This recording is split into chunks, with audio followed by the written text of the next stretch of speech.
préparez-vous à être étonnés par la révélation de la véritable apparence et de la couleur de la peau de Jésus, ainsi que par les détails de ses caractéristiques physiques qui nous ont longtemps été cachées. L'image de Jésus que nous connaissons est-elle vraiment exacte? La lettre écrite par Ponce Pilate à l'empereur romain Tibère contient des descriptions frappantes de Jésus ou des détails si extraordinaires qu'on ne les trouve même pas dans les évangiles eux-mêmes. Dans sa lettre, Pilate évoque non seulement les miracles de Jésus, mais raconte également les événements entourant son procès, sa crucifixion et, étonnamment, sa résurrection. Mais que véhicule exactement la lettre de Pilate? Comment Pilate a-t-il décrit l'apparence physique du Fils de Dieu, et qu'aurait-il pu dire de la résurrection? Ces questions nous invitent à approfondir le contenu de la lettre de Pilate. Pilate commence sa correspondance avec l'empereur Tibère en déclarant « Salutations, Majesté. Les récents événements survenus dans ma province ont été si remarquables que je me sens obligé de vous en fournir un compte rendu détaillé. Je crois que ces événements pourraient un jour avoir de profondes implications pour l'avenir de notre empire. Il semble que si tous les dieux nous ont tourné le dos, je suis presque obligé de dire que le jour où j'ai pris le gouvernement de Judée, en remplacement de Valu, était destiné à apporter le malheur, car ma vie a depuis été criblée de troubles et d'anxiété. À mon arrivée à Jérusalem, j'ai pris le contrôle du prétoire et j'ai organisé un grand banquet. J'ai invité un tétrarque de Galilée, le grand prêtre et divers fonctionnaires. Cependant, à l'heure convenue, aucun des invités n'est venu. J'ai pris cela comme un défi direct à mon autorité et au gouvernement romain. Quelques jours plus tard, le grand prêtre vint me voir, avec une expression grave qui cachait ses véritables intentions. Il affirmait que sa religion lui interdisait de partager un repas avec les Romains, même si son visage trahissait le manque de sincérité de ses paroles. Bien qu'il ait accepté son excuse, il est devenu évident que lui et ses partisans nourrissaient une forte opposition à la domination romaine. Je préviens que les grands prêtres de cette région représentent une menace importante, car ils n'hésiteraient pas à trahir même leur propre famille au nom du pouvoir et de la richesse. De toutes les villes que nous avons soumises, Jérusalem s'est révélée la plus indisciplinée. Les gens sont si rebelles que je vis dans un état constant d'effroi, craignant la possibilité d'une rébellion. Mes forces sont terriblement insuffisantes, seulement un centurion et une centaine de soldats sous mon commandement. J'ai demandé des troupes supplémentaires au gouverneur de Syrie, mais il m'a informé que ses propres forces sont épuisées, à peine suffisantes pour défendre son propre territoire. Nos ambitions d'expansion semblent dépasser notre capacité à sécuriser nos avoirs existants. Ce déséquilibre pourrait très bien conduire à la ruine de notre empire. Par prudence, je me suis abstenu de tout contact direct avec la population, craignant les troubles que les prêtres pourraient provoquer parmi les rebelles. Cependant, j'ai fait un effort pour comprendre les préoccupations et l'état d'esprit de ces personnes. Parmi les nombreuses rumeurs qui circulaient, une histoire particulière a retenu mon attention. Il parlait d'un jeune homme de Galilée, enseignant une nouvelle doctrine au nom d'un Dieu qu'il avait envoyé. Au début, j'ai soupçonné que cet homme essayait peut-être de rallier le peuple contre nous, mais il est vite devenu clair que telle n'était pas son intention. Jésus de Nazareth semble avoir une disposition plus favorable envers les Romains qu'envers le peuple juif lui-même. Un jour, alors que je traversais la place, je suis tombé sur un grand rassemblement de personnes. Au milieu de la foule se tenait un jeune homme, appuyé contre un arbre, parlant d'un ton calme et mesuré. C'est alors que j'ai été informé que ce n'était autre que Jésus, et en l'observant, j'ai remarqué la différence frappante dans la réaction de la foule à son égard par rapport à leur ferveur rebelle habituelle. Me surprend, car il se démarque clairement parmi ceux qui l'écoutent. J'ai décidé de ne pas interrompre ma présence. J'ai continué mon chemin mais j'ai demandé à mon secrétaire de se fondre dans la foule et d'écouter ce qu'il disait. Mon secrétaire, est le petit-fils d'un vieux conspirateur qui attendait Cataline depuis des années en Naturia. Il parle couramment l'hébreu, mais fidèle et a toute ma confiance. Lorsque Manlius revint au prétoire, il me raconta ce que Jésus avait dit.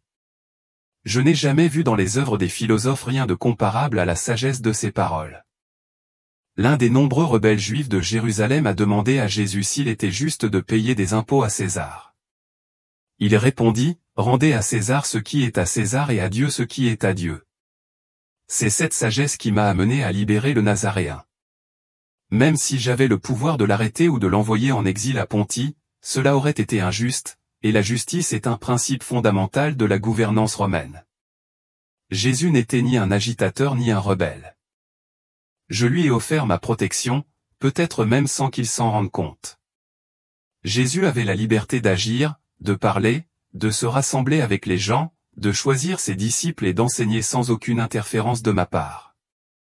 Si un jour, que Dieu nous en préserve, la religion de nos ancêtres soit remplacée par celle de Jésus, ce sera cette tolérance qui pourra conduire à la chute de Rome. Moi, en tant qu'instrument malheureux, j'aurais fait partie de ce que les Juifs appellent la providence et nous appelons le destin. Cette liberté que j'ai donnée à Jésus a provoqué la colère des Juifs les plus riches et les plus influents.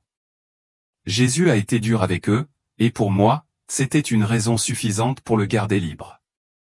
Aux scribes et aux pharisiens, il disait, « Vous êtes comme des serpents, ressemblant à des tombeaux bien décorés au dehors, mais au dedans vous êtes pleins de morts. » À d'autres occasions, il a critiqué les traditions locales, affirmant que l'humilité valait plus aux yeux de Dieu que n'importe quel statut social. Presque chaque jour, je recevais des plaintes au prétoire concernant l'audace de Jésus.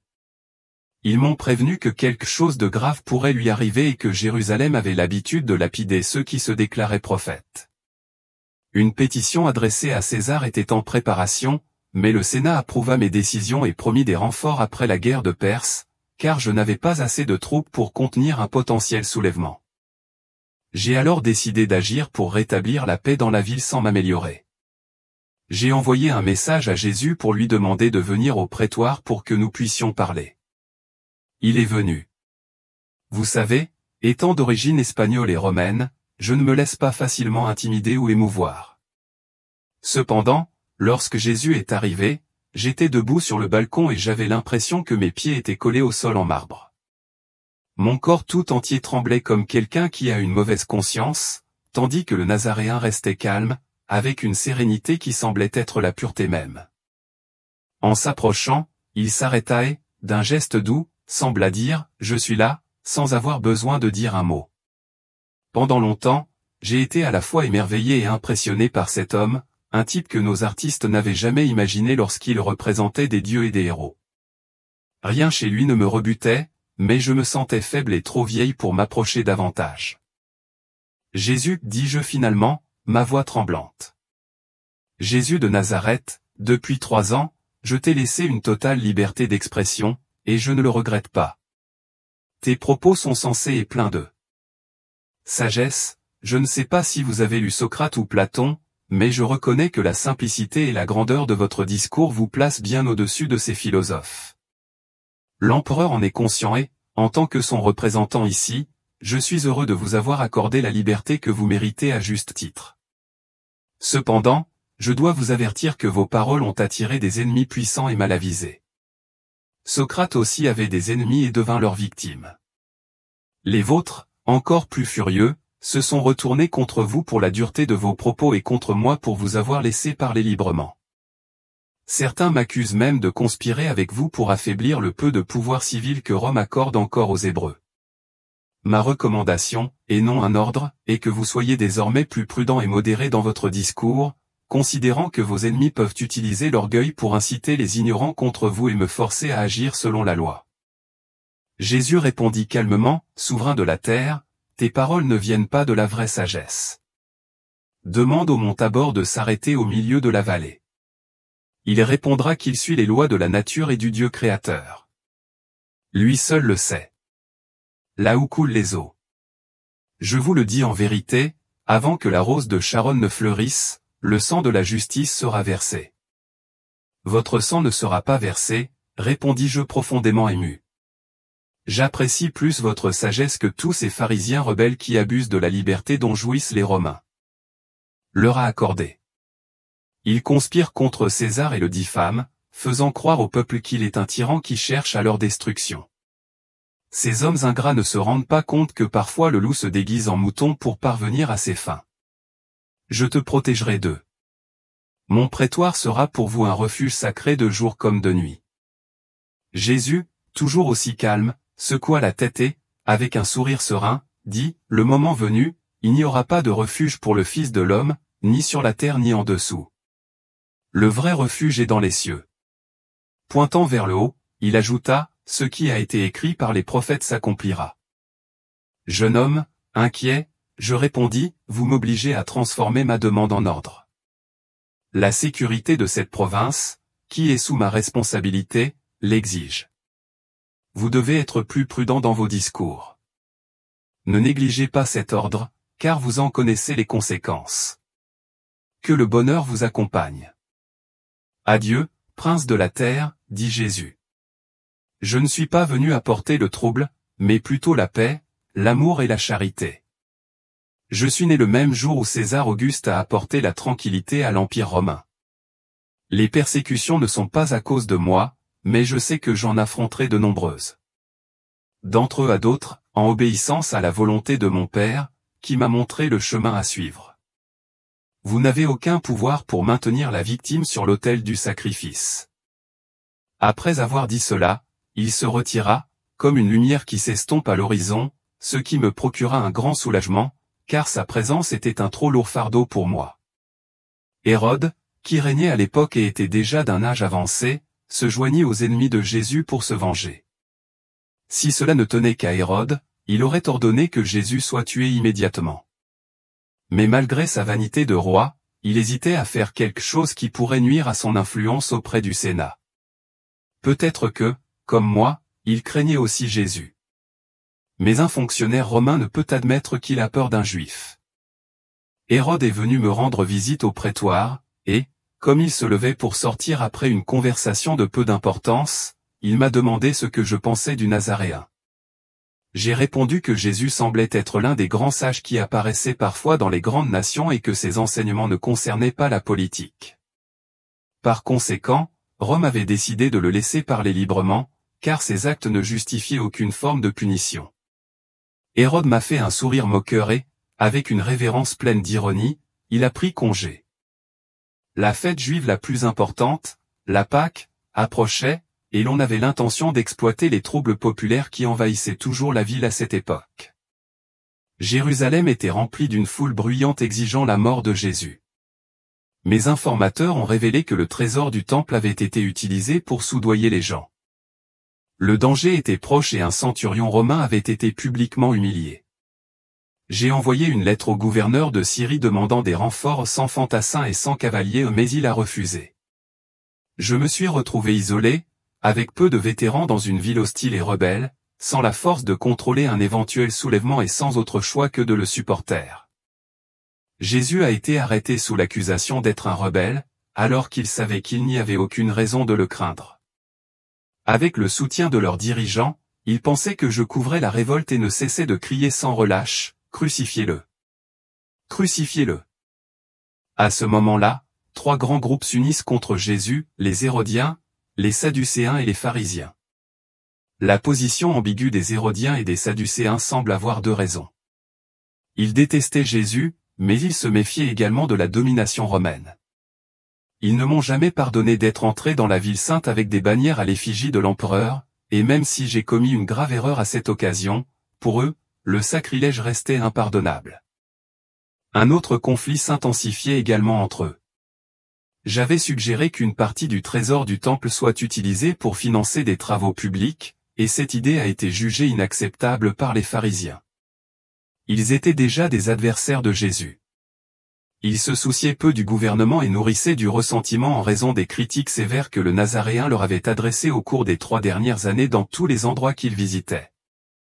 En plus de ces groupes, j'avais également affaire à une population indisciplinée et imprudente, toujours prête à rejoindre une rébellion et à profiter du chaos qui pourrait survenir. Face à cela, Jésus fut amené devant le grand prêtre et condamné à mort.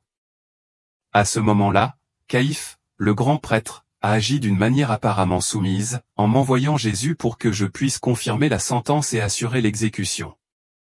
Je lui ai répondu que puisque Jésus était originaire de Galilée, l'affaire devait être jugée par Hérode, et j'ai ordonné qu'il lui soit emmené. Hérode, faisant preuve d'une fausse humilité et prétendant respecter le représentant de César, me renvoya la décision, me remettant toute la responsabilité. En un rien de temps, mon palais est devenu une forteresse assiégée, avec un nombre croissant de rebelles. Jérusalem était envahie par des foules descendant des montagnes de Nazareth. Il semblait que toute la Judée se rassemblait dans la ville. Je suis tombé à mes pieds en larmes et m'a prévenu, « Attention, ne touche pas à cet homme, car il est sacré. » Hier soir, je l'ai vu dans une vision, marchant sur l'eau, volant sur les ailes du vent. Il parla à la tempête et aux poissons du lac, et tous lui obéirent. J'ai vu la rivière du mont Catherine remplie de sang, les statues de César pleurer et le soleil du matin apparaître comme une vierge en deuil. Si vous ne tenez pas compte des avertissements de votre femme, un grand malheur vous attend. Craignez la malédiction du Sénat romain, craignez les trônes de César. À ce moment-là, les marches de marbre du Pratorum tremblaient sous le poids de la foule qui me ramenait Jésus. Je me suis rendu au palais de justice, entouré de ma garde, et j'ai demandé avec fermeté à la foule ce qu'elle voulait. La réponse fut unanime, la mort de Jésus. Quel crime a-t-il commis? J'ai demandé. Il a blasphémé, prophétisé la destruction du temple et s'est déclaré fils de Dieu, le Messie, le roi des Juifs. J'ai répondu que la justice romaine ne condamnait personne à mort pour de telles accusations. Cependant, les cris de « Crucifiez-le, crucifiez-le » résonnaient dans la foule en colère, faisant trembler même les murs du palais. Parmi eux, le seul qui est resté calme était Jésus. Après plusieurs tentatives infructueuses pour le protéger de la colère de ses ennemis, j'ai pris une décision qui semblait être mon dernier espoir de lui sauver la vie. J'ai proposé, comme c'était l'usage lors du traditionnel, de libérer un prisonnier, et j'ai proposé de libérer Jésus. Cependant, les gens ont continué à insister pour qu'il soit crucifié. J'ai essayé d'argumenter, d'expliquer que leurs actions étaient en contradiction avec leur propre loi. Je leur ai rappelé que selon la loi juive, aucun juge ne peut condamner un accusé sans avoir au préalable jeûné une journée entière, et que la sentence nécessite le consentement du Sanhédrin et la signature de son président. Devant ce tribunal, aucune exécution ne pouvait avoir lieu le jour même du prononcé de la sentence. Le lendemain, qui serait le jour de l'exécution, le Sanhédrin était censé revoir l'ensemble du processus. De plus, leur loi exige qu'un homme se présente à la porte du tribunal avec une banderole, tandis qu'un autre, monté à cheval, proclame le nom du condamné, le crime commis et les noms des témoins, demandant si quelqu'un pouvait témoigner en sa faveur.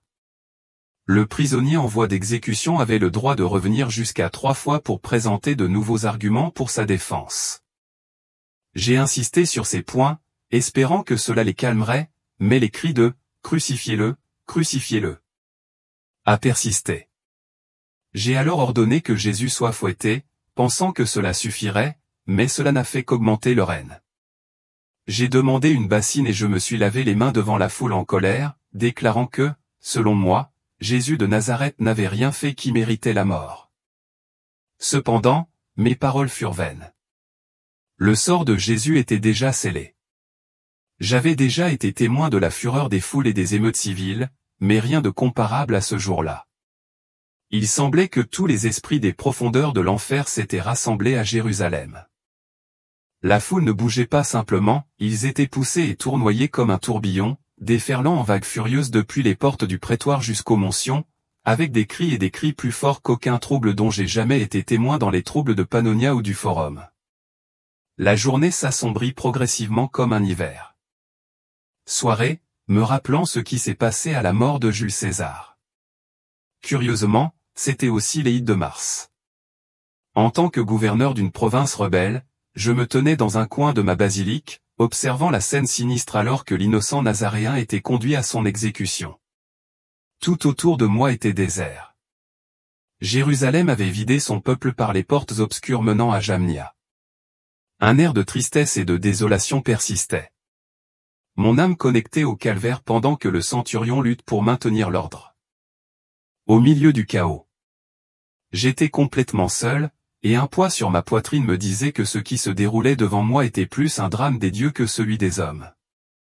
Les bruits de l'agonie résonnaient du Golgotha, portés par le vent comme pour annoncer une souffrance jamais entendue par les oreilles humaines. Des nuages noirs se sont rassemblés au-dessus du temple et se sont répandus à travers la ville, la recouvrant comme un linceul sombre, avec des signes visibles tant dans les cieux que sur la terre. On raconte que Dianus, le patriarche, s'est exclamé, soit le Créateur souffre, soit l'univers s'effondre.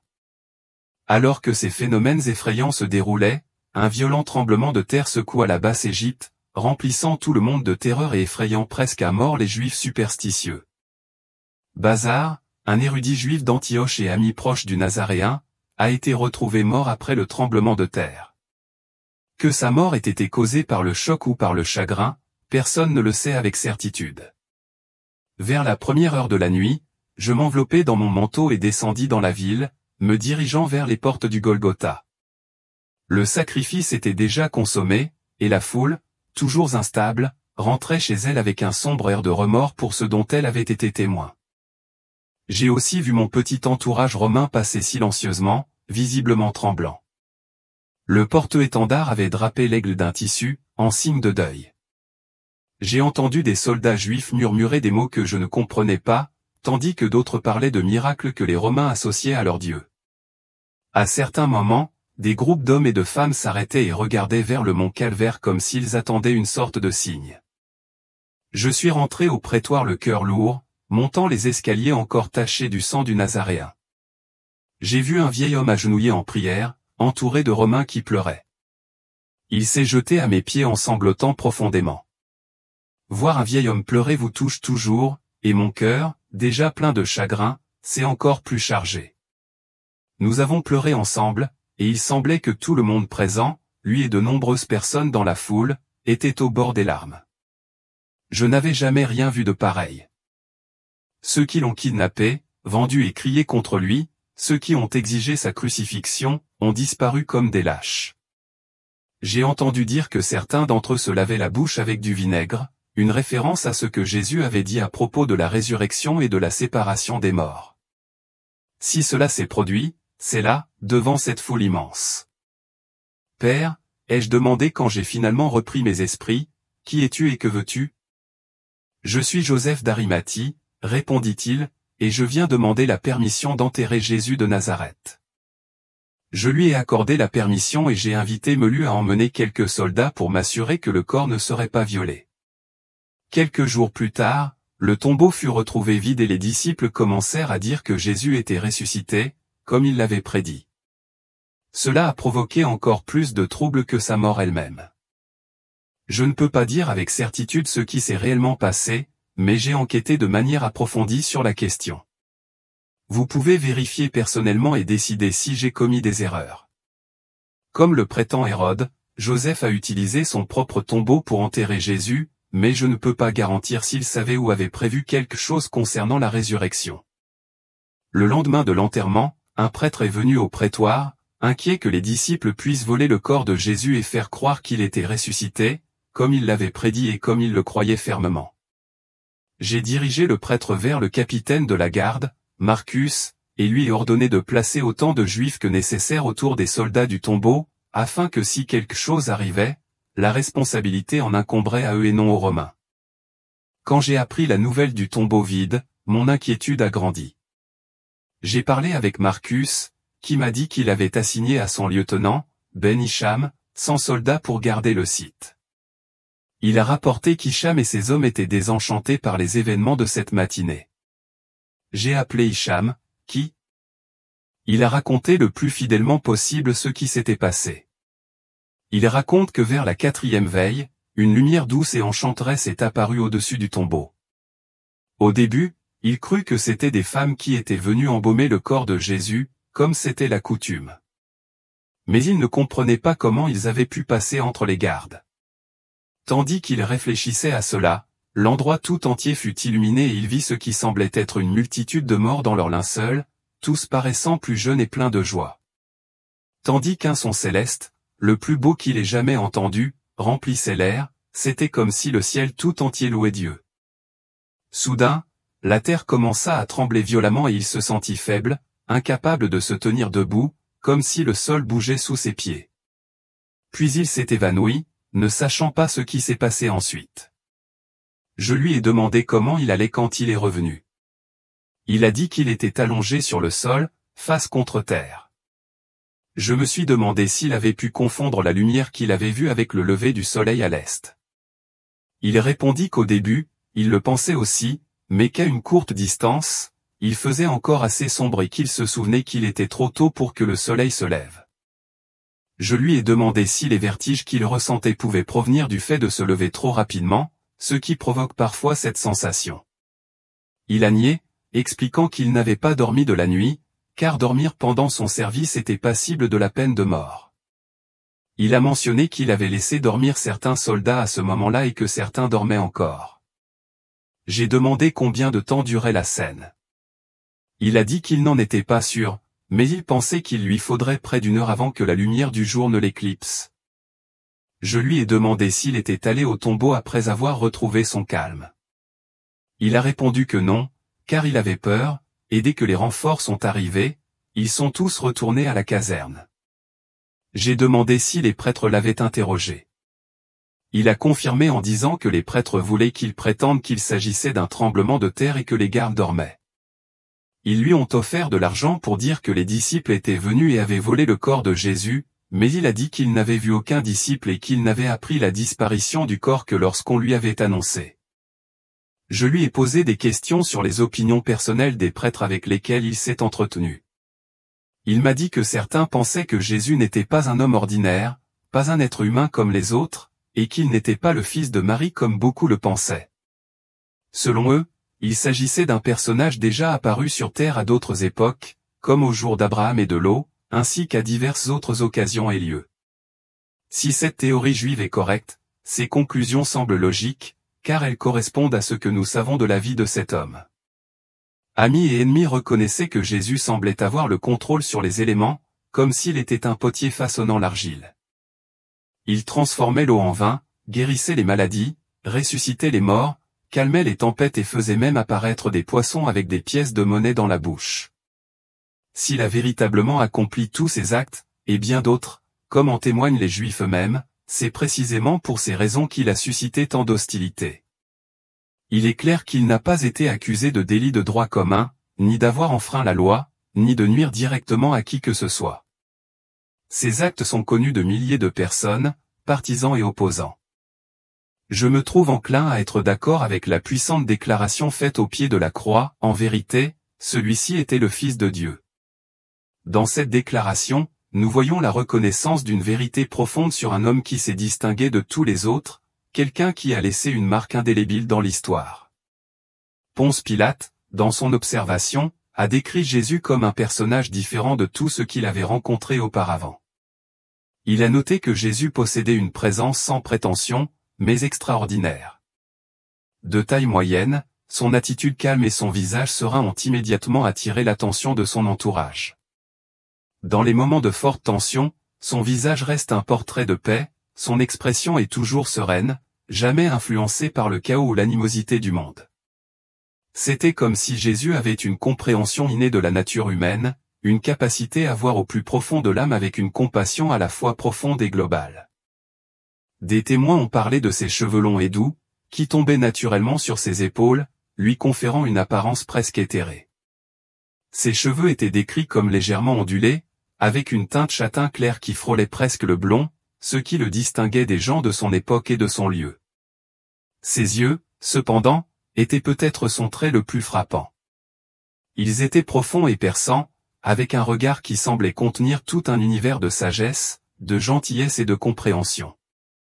Certains récits suggèrent même que la couleur de ses yeux oscillait entre le marron clair et le bleu, selon le point de vue de l'observateur, ajoutant encore à leur mystère. À travers ses yeux, on peut voir non seulement un homme, mais un être qui avait une compréhension unique de la vie et du cœur humain, quelqu'un qui avait vu au-delà de la surface et compris les profondeurs du monde qui l'entourait.